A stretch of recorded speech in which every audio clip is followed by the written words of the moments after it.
கர்த்தருடைய பரிசுத்த நாமத்துக்கு சோத்திரம். இந்த நாள் தியானத்துக்கு ஆண்டவர் தந்த வசனம் சங்கீதங்கள் புஸ்தகம் 20ஆம் சங்கீதம் 7ஆம் வசனம். 20ஆம் சங்கீதம் 7ஆம் வசனம். சிலர் ரதங்களை குறித்தும் சிலர் குதிரைகளை குறித்தும் மேன்மை பாராட்டுகிறார்கள். நாங்களோ எங்கள் தேவனாய கர்த்தருடைய நாமத்தை குறித்தே மேன்மை பாராட்டுவோம். சிலர் ரதங்களை குறித்தும் சிலர் குதிரைகளை குறித்தும் மேன்மை பாராட்டுகிறார்கள். நாங்களோ எங்கள் தேவனாய கர்த்தருடைய நாமத்தை குறித்தே மேன்மை பாராட்டுவோம். கர்த்தருடைய பரிசுத்த நாமம் துதிக்கப்படுவதாக. கர்த்தர் நல்லவர், அவர் கிருபை என்றும் உள்ளது. இந்த நாள் தியானத்துக்கு ஆண்டவர் தந்த நல்ல வசனத்துக்கு ஆண்டவரை துதிக்கிறேன், சோதரிக்கிறேன். இங்கே இந்த சங்கீதக்காரன் சொல்லுகிறார், கர்த்தருடைய நாமத்தை குறித்து மேன்மை பாராட்டுவோம் என்று சொல்லி. நாம் கூட இந்த நாளில் கூட அதிகமாக கர்த்தருடைய நாமத்தை குறித்தே மேன்மை பாராட்ட வேண்டும்.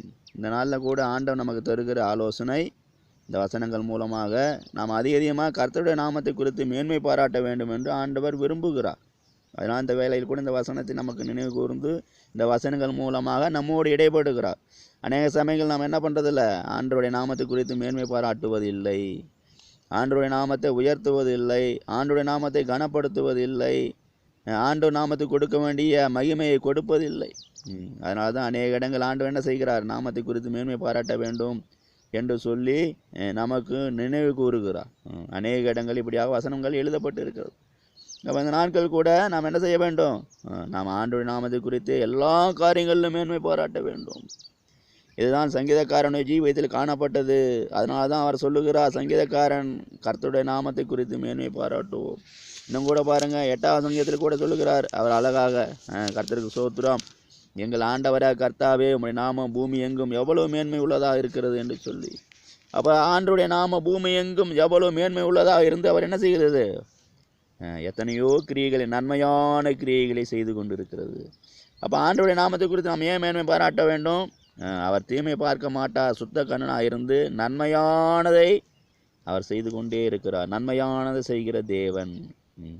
நன்மையினால் என்ன பண்ணுறாரு, முழு உலகத்தை என்ன பண்ண ஆசீர்வதிக்க விரும்புகிற தேவன். முழு உலகத்திலும் சமாதானத்தை உண்டு பண்ணுகிற தேவன், உண்டு பண்ண விரும்புகிற தேவன். அதனால்தான் அவருடைய நாமத்தை குறித்து நாம் என்ன செய்ய வேண்டும், எப்போதும் மேன்மை பாராட்ட வேண்டும்.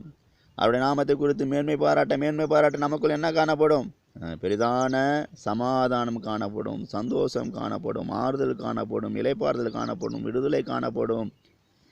தீமையான வழியிலிருந்து நாம் விடுதலை பெற்றுக்கொள்வோம். செம்மையான பாதையிலே நாம் நடப்போம். தேவனுக்கு இஷ்டமானதை தெரிந்து கொள்வோம். தேவனுடைய கரத்திலே மறைந்திருப்போம்.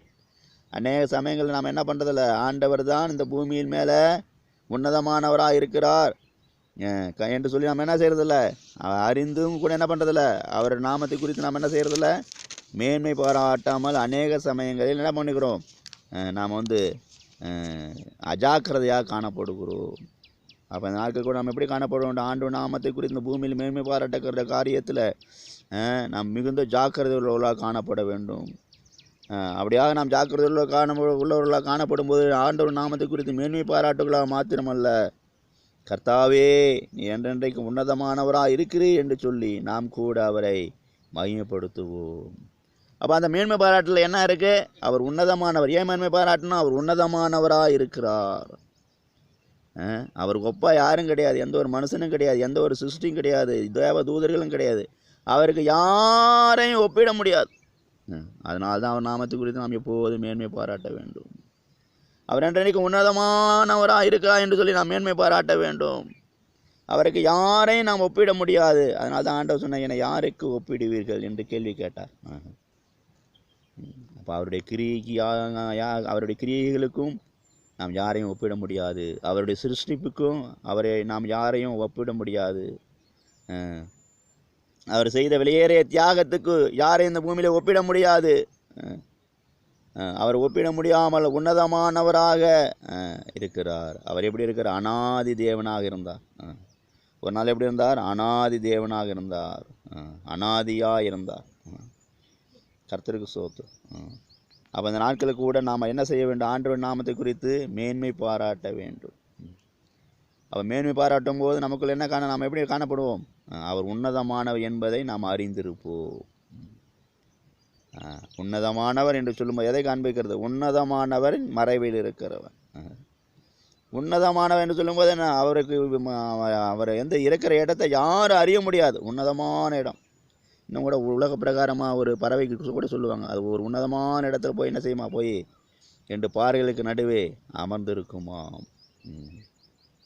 அமர்ந்திருந்து தன்னுடைய வயதை என்ன பண்ணுமா, புதுப்பிக்குமா. கழுகை சொல்லுவார்கள். உன்னதமான இடத்தில், யாரும் அறியாத இடத்தில், கற்பாறையின் நடுவிலே போய் அமர்ந்து.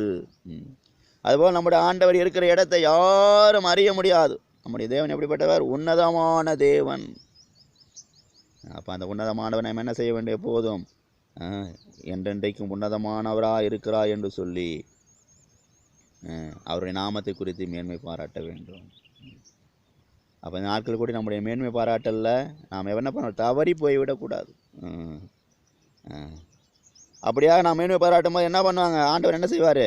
கர்த்தாவே உமது சத்துருக்கள் அழிவார்கள், உமது சத்துருக்கள் அழிந்தே போவார்கள், சகல அக்கிரமக்காரரும் சிதறண்டு போவார்கள். ஆண்டவர் நாமத்தை குறித்து நாம் மேன்மை பாராட்ட ஆண்டவர் என்ன செய்வார்? கர்த்தருக்கு சோத்திரம்.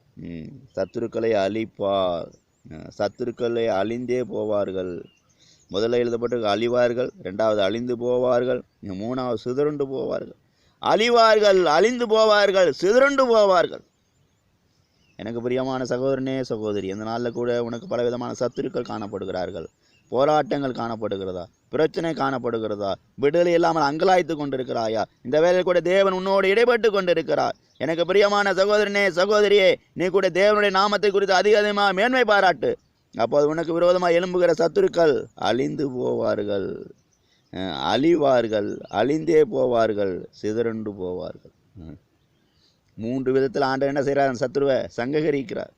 இந்த நாளில் கூட நம்முடைய சத்துருக்களை எல்லாம் ஆண்டவர் சங்கரிக்கிற தேவனாக நம் மத்தியிலே வந்திருக்கிறார். நம்முடைய சத்துருக்களை நிர்மூலமாக்கும் தேவனாக நம் மத்தியிலே வந்திருக்கிறார். சத்துருக்கின் கையிலிருந்து நம்மை விடுவித்து ஜெயமான பாதையில் நடத்துகிற தேவனாக அவர் நம் மத்தியிலே வந்திருக்கிறார். கர்த்தருக்கு சோத்திரம். அதனால தான் பாருங்கள், அந்த 20ஆம் வசனம் சங்கீதத்தில் அடுத்த வசனத்துக்கு கூட வளைந்து வாசிக்கிறோம். அவர்கள் முறிந்து விழுந்தார்கள், நாங்களோ எழுந்து நிமிர்ந்து நிற்கிறோம். அப்போ நாட்கள் கூட நாம் கர்த்தருடைய நாமத்தை குறித்து மேன்மை பாராட்டும் போது நாம் எழுந்து நிமிர்ந்து நிற்போம், சத்துருக்களோ முறிந்து விழுவார்கள். கர்த்தருடைய நாமத்துக்கு அவ்வளோ பெரிதான ஒரு சக்தி உண்டு, வல்லமை உண்டு, பலன் உண்டு. இந்த நாட்கள் கூட பாருங்கள், நம்ம அவருடைய நாமத்தினால என்ன செய்கிறோம்? எல்லா சத்துருக்களையும் மேற்கொள்கிறோம், சத்துருக்களை விரட்டுகிறோம், பிசாசுகளை விரட்டுகிறோம், வியாதியை விரட்டுகிறோம், பிரச்சனைகளை விரட்டுகிறோம், போராட்டங்களை விரட்டுகிறோம். எனக்கு பிரியமான சகோதரனே சகோதரியே, அந்த நாளில் கூட நம்ம அவருடைய நாமத்தை அதிகமாக குறித்து மேன்மை பாராட்டி அந்த நாமத்தில் ஆண்டவர் நமக்கு தந்திருக்கிற அதிகாரத்தை நாம் பயன்படுத்த வேண்டும். நம்முடைய ஆண்டவர் உன்னதமானவராக இருக்கிறார். அப்படியா நாம் செய்யும்போது அந்த அதிகாரம் நம்மத்திலிருந்தே வெளிப்படும். தேவன் வல்லமையாக இறங்கி நமக்காக கிரியை செய்வார், நமக்காக யுத்தம் செய்வார். கர்த்தர் நம்மை ரட்சிப்பார். நாம் கூப்பிடுகிற நாட்கள் எல்லாம் ஆண்டவர் நமக்கு செவி கொடுப்பார். நாட்கள் கூட அநேகருடைய ஜபத்திற்கு ஆண்டவர் செவி கொடுக்காதவர் போல இருப்பதற்கு காரணம் என்ன? அவருடைய நாமத்தை குறித்து மேன்மை பாராட்டல் இல்லை. அவருடைய நாமத்தை குறித்து ஒரு மேன்மை பாராட்டும், அந்த அவருடைய நாமத்தை உயர்த்தும், அவருடைய நாமத்தை புகழணும். அவர் எப்படிப்பட்ட தேவன்? அவர் இருக்கிறவராகவே இருக்கிற தேவன். அவர் எப்படி இருக்கிறாரு? ஏன் அவருடைய நாமத்தை குறித்து நம்ம மேன்மை பாராட்டணும்? அவர் உன்னதமானவராக இருக்கார். 2வது அவர் எப்படி இருக்கார்? அவர் இருக்கிறவராகவே இருக்கிறார். அவர் மாறி போவதில்லை. அவர் நேற்றும் இன்றும் என்றும் மாறாத தேவனாக இருந்து நம்மத்திலே ஜீவிக்கிறார். எவ்வளோ பெரிய தேவனாக இருந்தாலும் பாருங்கள், இந்த சின்ன இதயத்துக்குள்ளிருந்து நான் ஜீவித்து இந்த சின்ன இதயத்தின் மத்தியிலிருந்து அவர் வல்லமையான கிரியைகளை செய்து கொண்டே இருக்கிறார். அப்போ அப்படியாக அவர் கிரியை செய்ய வேண்டுமானால் நாம் எப்படி காணப்பட வேண்டும்? நாமத்தை உயர்த்தி கொண்டே இருக்க வேண்டும், மகிமைப்படுத்தி கொண்டே இருக்க வேண்டும், மேன்மை பாராட்டி கொண்டே இருக்க வேண்டும், அவருடைய அவசியங்களை விவரித்து கொண்டே இருக்க வேண்டும். அவருடைய செயல்களை நாம் என்ன செய்ய வேண்டும்? மற்றவர்களுக்கு விவரித்து சொல்லிக்கொண்டே இருக்க வேண்டும். அப்போ இந்த நாட்களுக்கு கூட நாம் அவருடைய செயல்களை எல்லாம் விவரிக்கிறோமா? அவருடைய அற்புதமான கிரியை மற்றவங்களுக்கு நாம் என்ன எடுத்து சொல்லுகிறோமா? இந்த நாள் எப்படி காணப்படுகிறோம்? அவருடைய கிரியைகளை எல்லாம் நாம் விவரிக்க வேண்டும், அவருடைய அற்புதங்களை எல்லாம் நாம் மற்றவங்களுக்கு சொல்ல வேண்டும். கர்த்தருக்கு சோத்திரம். பழைய நியம காலத்தில் பாருங்கள், இஸ்ரவேல் ஜனங்க அப்படியே என்ன பண்ணாங்க? அவரிடத்தில் நம்பிக்கை வைத்தார்கள். அவரிடத்தில் என்ன சொல்லுங்கள், எதை காண்பிக்க? அவருடைய நாமத்தின் மேல் நம்பிக்கை வைத்தார்கள்.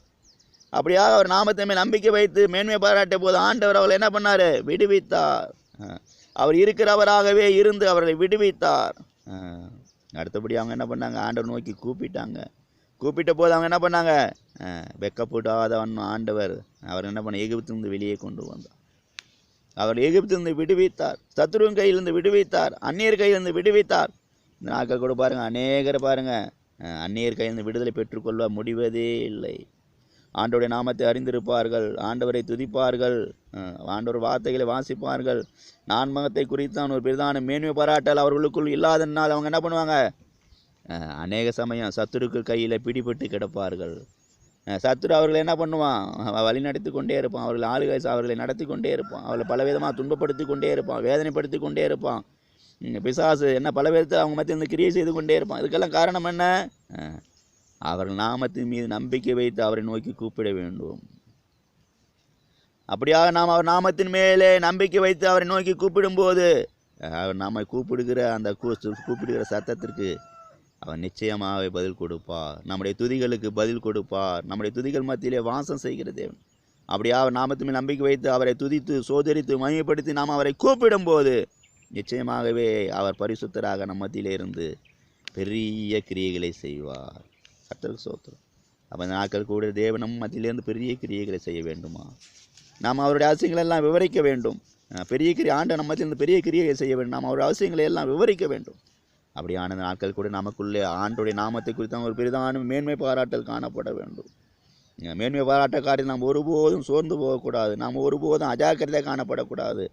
அப்படியாக நாம் அவருடைய நாமத்தை குறித்து மேன்மை பாராட்டும் போது, உயர்த்தும் போது, கர்த்தர் கரத்தில் மறைந்திருக்கும் போது, அவருக்கு இஷ்டமானதை செய்யும் போது, அவர் வழியிலே நடக்கும்போது அவர் உன்னதமானவராக, அவர் இருக்கிறவராக நம்மத்திலே வெளிப்படுவார்.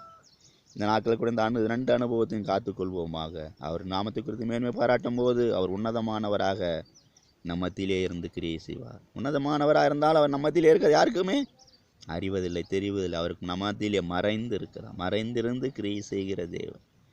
அதான் உன்னதமான தேவன், ஒருவரும் அறியாத தேவன், சேரக்கூடாத வழியில் வாசம் செய்கிற தேவன். இந்த நாட்கள் கூட நம்முடைய தேவன் அப்படியா நம்மத்திலே கிரியை செய்ய விரும்புகிறார். எனக்கு பிரியமான சகோதரனே, எனக்கு பிரியமான சகோதரியே, அவர் உன்னதமானவராக நம்மத்திலே வெளிப்பட விரும்புகிறார். அவர் இருக்கிறவராகவே இருக்கும்படியா நம்மத்திலே இருக்கிறவராகவே நம்மத்திலிருந்து வெளிப்பட்டு கிரியை செய்ய விரும்புகிறார். அப்போ இந்த அனுபவங்கள் எல்லாம் பெற்றுக்கொள்ள நம்ம ஒப்படைப்போமாக. அவர் இந்த அனுபவங்கள்லாம் பெற்றுக்கொள்ள நாம் கர்த்தருடைய நாமத்தை குறித்து அதிகமாக மேன்மை பாராட்டும். கர்த்தருடைய நாமத்தை குறித்து நாம் அதிகமாக மேன்மை பாராட்டும் போது நிச்சயமாக அவர்கள் எல்லாம் முறிந்து விழுவார்கள். நாம் எழுந்து நிமிர்ந்து நிற்போம். கர்த்ததாம் இந்த வசனங்களால் ஆசீர்வதிப்பாராக. ஜெபிக்கலாம். கிருபையும் சிநேகம் நிறைந்த நல்ல தெய்வமே துதிக்கிறோம். இந்த நாளில் கூட நீர் எங்களுக்கு தந்த நல்ல வசனத்துக்காக நன்றி செலுத்துகிறோம். சிலர் ரதங்களை குறித்தும் சில குதிரைகளை குறித்தும் மேன்மை பாராட்டுவார்கள். நாங்களோ கர்த்தருடைய நாமத்தை குறித்தே மேன்மை பாராட்டுவோம் என்று சொல்லி இந்த சங்கீதக்காரன் சொல்லுகிறாரப்பா. இந்த வார்த்தை பிரகாரம் இந்த நாளில் கூட எங்களுக்குள் கூட ஆண்டவரே உங்களுடைய நாமத்தை குறித்து மேன்மை பாராட்டக்கூடிய கிருபைகளை தாரும். உங்கள் நாமத்தை குறித்து மேன்மை பாராட்டி உயர்த்தி உங்களோடு நடக்கக்கூடிய பலத்தை தாரும். இந்த வார்த்தை கேட்குற ஒவ்வொரு பிள்ளைகளும் ஆசீர்வதிங்க. உங்கள் நாமத்தை குறித்து மேன்மை பாராட்டி நீர் உன்னதமானவர், நீ இருக்கிறவராகவே இருக்கிற என்பதை அறிந்து உணர்ந்து கொள்ள, பெரிதான ஜெயத்தை பெற்றுக்கொள்ள ஆண்டவரை எழுந்து நிமிர்ந்து நிற்க நம்முடைய பிள்ளைகளுக்கு கிருபை செய்தல். ஆசீர்வதி, காத்துக்கொள். கனமகிமை செலுத்துகிறோம். இயேசு நாமத்தில் பிதாவே, ஆமீன். அல்லேலூயா.